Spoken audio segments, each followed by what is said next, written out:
Celui qui arrose, une plateforme qui promeut les talents, les potentiels. Ce mardi, jeunesse, nous aurons comme orateur le frère Jemuel Malachi Soukami.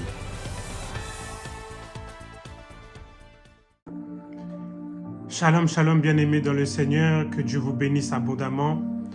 Nous sommes ici sur la plateforme Celui qui arrose. Je suis le serviteur et le frère Jemuel Malachi Soukami. Je vous bénis dans le nom de Jésus-Christ. Amen. Alors, je viens bénir premièrement et élever la personne du Saint-Esprit qui a permis que nous soyons là en ce lieu, que toute la gloire soit revenue à notre Dieu, lui qui a permis que nous vous annonçons la bonne parole. Nous bénissons aussi humblement la vie du révérend apôtre Yves Nathan Kassongo, le visionnaire de cette plateforme qui nous a accordé la possibilité de vous annoncer encore la bonne nouvelle. Amen. Que Dieu vous bénisse abondamment. Alors nous allons entrer dans notre sujet. Nous allons entrer dans ce sujet avec une prière. Amen. Alors prions. Seigneur, nous te bénissons et nous te donnons multiples actions de grâce. Ta parole nous dit, c'est poussé par l'Esprit que les hommes ont parlé de la part de Dieu. Seigneur, je te prie de venir te manifester pour parler à ton peuple. Seigneur, viens nous aiguiser, nous équiper et nous revêtir de ta parole. Donne-nous la connaissance afin que nous puissions nous libérer de toutes sortes de chaînes et de liens qui rendent notre raisonnement captif. Au nom puissant de Jésus-Christ, nous avons ainsi prié. Amen. Que Dieu vous bénisse abondamment. Alors, en ce jour, nous allons parler de la persécution. La persécution. Prenons un texte de la parole. Et Matthieu 5, verset 10 à 12. Matthieu 5, verset 10 à 12. Heureux ceux qui sont persécutés pour la justice, car le royaume des cieux est à eux. Heureux serez-vous lorsqu'on vous outragera, qu'on vous persécutera et qu'on dira faussement de vous toutes sortes de mal, à cause de moi. Réjouissez-vous et soyez dans l'allégresse, parce que votre récompense sera grande dans les cieux, car c'est ainsi qu'on a persécuté les prophètes qui ont été avant vous. Amen. Gloire soit rendue à Dieu. Nous voulons exhorter une personne à comprendre le temps qu'il est en train de passer. Peut-être tu es un ministre, un serviteur, une servante de Dieu ou un enfant de Dieu qui passe un mauvais temps dans sa vie. Nous sommes au soir de temps ou même de l'année. Nous sommes au soir et les ténèbres ont une intensité plus obscure qu'avant. Les choses dans ta vie, les éléments dans ta vie montrent que les hommes sont contre toi. La nature peut-être peut montrer qu'elle est contre toi. Mais j'aimerais te dire que tu es sur le bon chemin. Car la parole nous dit « Heureux ceux qui sont persécutés ». Bien-aimé, la persécution, si on peut la définir, c'est la pratique d'opprimer quelqu'un en raison de sa religion, de sa foi ou de sa nationalité. Et nous venons de lire que celui qui est persécuté, il est persécuté pour la justice. Parce que tu es dans la justice, la droiture, parce que tu es intègre en Christ. C'est pour cela qu'on te persécute. Parce que tu as décidé de vivre et de marcher pour Christ. D'être ambassadeur de Christ dans cette nation, dans ce pays, dans ce monde, pour proclamer l'évangile, la bonne nouvelle. On te persécute. Paul a dit dans 2 Timothée 3, versets 11 à 12. Mes persécutions, mes souffrances. À quelle souffrance n'ai-je pas été exposé à Antioche, à Icône, à Lystre? Quelle persécution n'ai-je pas supportée? Et le Seigneur m'a délivré de toutes.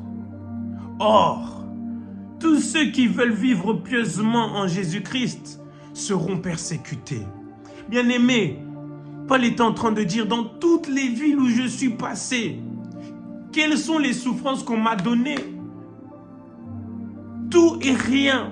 On m'a persécuté, on m'a outragé. J'ai dû supporter ça. Mais c'est parce que j'ai décidé de vivre pieusement pour Jésus-Christ. Parce que j'ai décidé de proclamer l'évangile. Il rappelle même à chacun d'entre nous que la persécution sera toujours là si nous avons décidé de vivre pour Christ. Alors bien-aimé, c'est parce que tu vis pour Christ, parce que tu as pris la bonne décision, que tu es oppressé, attaqué de parts et d'autres, parce que tu as décidé d'être dans la lumière, alors les ténèbres décident de te combattre. Parce que tu as une grâce en toi, parce que tu as un don en toi, parce qu'il y a le ministère en toi, parce qu'il y a une étoile puissante en toi. Tu es persécuté. Bien-aimé, garde la foi. Heureux ceux qui seront persécutés pour la justice. Ils verront le royaume des cieux. Bien-aimé, crois avec nous que tu vas voir le royaume des cieux. La persécution est un moyen pour toi de voir la gloire. Bien-aimé, lorsqu'on lit la Bible, les apôtres étaient heureux dans la persécution. Pourquoi? Lorsqu'ils voyaient qu'ils étaient persécutés, ils voyaient qu'ils étaient sur le bon chemin, ils voyaient qu'ils ressemblaient à Christ, ils voyaient que, oh oui, nous allons voir la gloire de Dieu, parce que nous sommes des petits Christ, nous sommes des petits Christ. Les apôtres n'avaient pas peur de la persécution. Tu vas remarquer avec nous que lorsqu'on lit les Écritures, la mort les frappait de plusieurs manières. Un était peut-être scié, l'autre était peut-être cloué à l'envers sur une croix, l'autre était peut-être lapidé, mais en cela, ils n'ont pas faibli à cause de la mort qui était devant eux. Ils ont accepté parce qu'ils savaient pourquoi ils faisaient ça. Ils savaient pourquoi ils sont dans cette persécution, parce qu'ils ont choisi Christ, parce qu'ils aiment Christ, parce qu'ils veulent voir et vivre la gloire de Dieu. C'est parce que tu es dans cette position-là que le monde des ténèbres te persécute. C'est parce que tu as décidé d'être avec Christ, ton choix s'est tourné avec Christ, que tu es persécuté. La parole nous dit, celui qui décide de perdre sa vie pour moi, à cause de moi, la retrouvera pour l'éternité. Les apôtres étaient accrochés à cette parole, à la parole de Christ, où ils verront la gloire de Dieu. La persécution est seulement le moyen qui te permet de voir que tu es sur la bonne route. Lorsqu'on parle de persécution, si je peux décortiquer un tout petit peu le mot, on voit le mot percer. Et quand on voit percer, moi je vois Christ sur la croix. Lorsque nous sommes persécutés, bien-aimés, c'est que nous sommes cloués sur la croix comme Christ. Bien-aimé, quand tu es persécuté, tu as la ressemblance de Christ. J'aimerais t'encourager. Ne faiblis pas dans la persécution. Ne faiblis pas dans la persécution. Ne faiblis pas dans la persécution. Oh, nous avons lu dans Matthieu que celui qui était persécuté trouve que il y a plusieurs faux témoignages, plusieurs toutes sortes de mal qui viennent sur lui, mais il n'abandonne pas, parce qu'il sait qu'il sera heureux, parce qu'il verra la gloire de Dieu, il verra le royaume des cieux. J'aimerais t'encourager, n'abandonne pas. Tu es peut-être percé, mais tu es percé comme Christ. Tu es peut-être percé, mais tu es peut-être percé comme Christ. Oh, j'aime cette parole. La gloire de la seconde maison sera meilleure que la première, parce que tu as été percé. Lorsque tu vas ressusciter avec Christ, tu seras dans la gloire. Roma kenanesha. N'oublie pas, la persécution est juste le moyen de te montrer que tu es sur la bonne voie. Amen. Lorsqu'il y a la persécution, c'est juste pour infliger. Le monde des ténèbres cherche juste à infliger des douleurs ou te faire mourir. Mais accepte ça. Parce que lorsque tu as décidé de suivre Christ, tu as décidé de mourir pour la cause de l'évangile. Tu es un ambassadeur de l'évangile. Un ambassadeur, du royaume de Christ, du royaume de Dieu. Et tu meurs pour la bonne cause. C'est bizarre de le dire comme ça, mais accepte la persécution. Aime la persécution. Les apôtres ont aimé la persécution. Tu te dis, j'ai aimé un tel, j'ai fait pour un tel, mais aujourd'hui il me combat. Bien aimé, c'est la persécution. On te montre seulement que tu es sur le bon chemin. Tu cherches à faire les bonnes choses à l'église. Dans le ministère, tu fais des miracles, des prodiges. Tu accompagnes et soutiens des familles. Tu aides l'orphelin et la veuve. Mais on te rend ton bien par le mal. On te persécute. On donne de faux témoignages sur toi. Bien-aimé, j'aimerais te dire que tu es sur le bon chemin. Parce que Christ nous rappelle dans Jean 15, versets 18 à 20. Si le monde vous haït, sachez qu'il m'a haï avant vous. Amen. Si vous étiez du monde, le monde aimerait ce qui est à lui.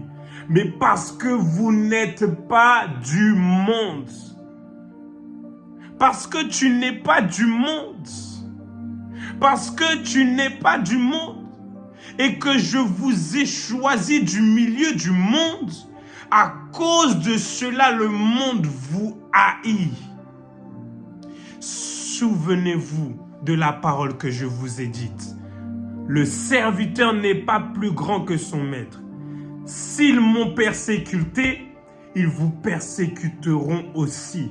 S'ils ont gardé ma parole, ils garderont aussi la vôtre. Bien-aimé, sache que Jésus-Christ aussi est passé par ce chemin. On l'a persécuté.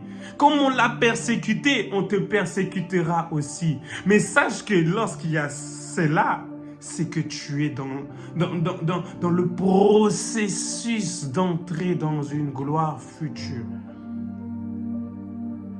Il y a un temps pour tout. Et le temps de la persécution compte aussi. C'est juste un moyen de te propulser encore plus loin. De te propulser encore plus loin. Alors n'abandonne pas. Ne faiblis pas. Ne tombe pas sous l'angoisse. Ne tombe pas sous la dépression. Car cette persécution est pour révéler la gloire de Dieu dans ta vie. Je prends un dernier verset, 1 Pierre 4, versets 13 à 14. 1 Pierre 4, 13 à 14. Réjouissez-vous au contraire de la part que vous avez aux souffrances de Christ, afin que vous soyez aussi dans la joie et dans l'allégresse lorsque sa gloire apparaîtra.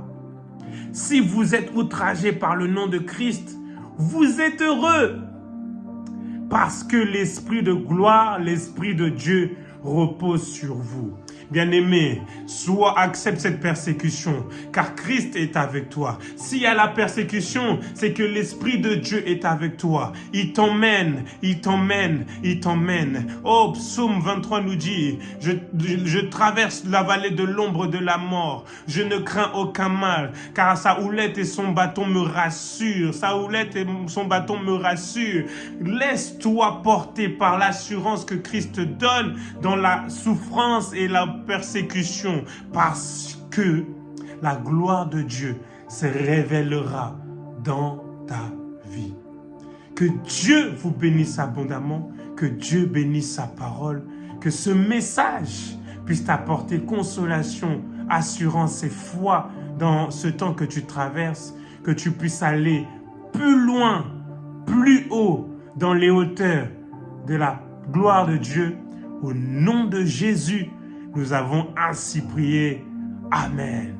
Que Dieu vous bénisse, c'était votre serviteur pour vous servir. Amen.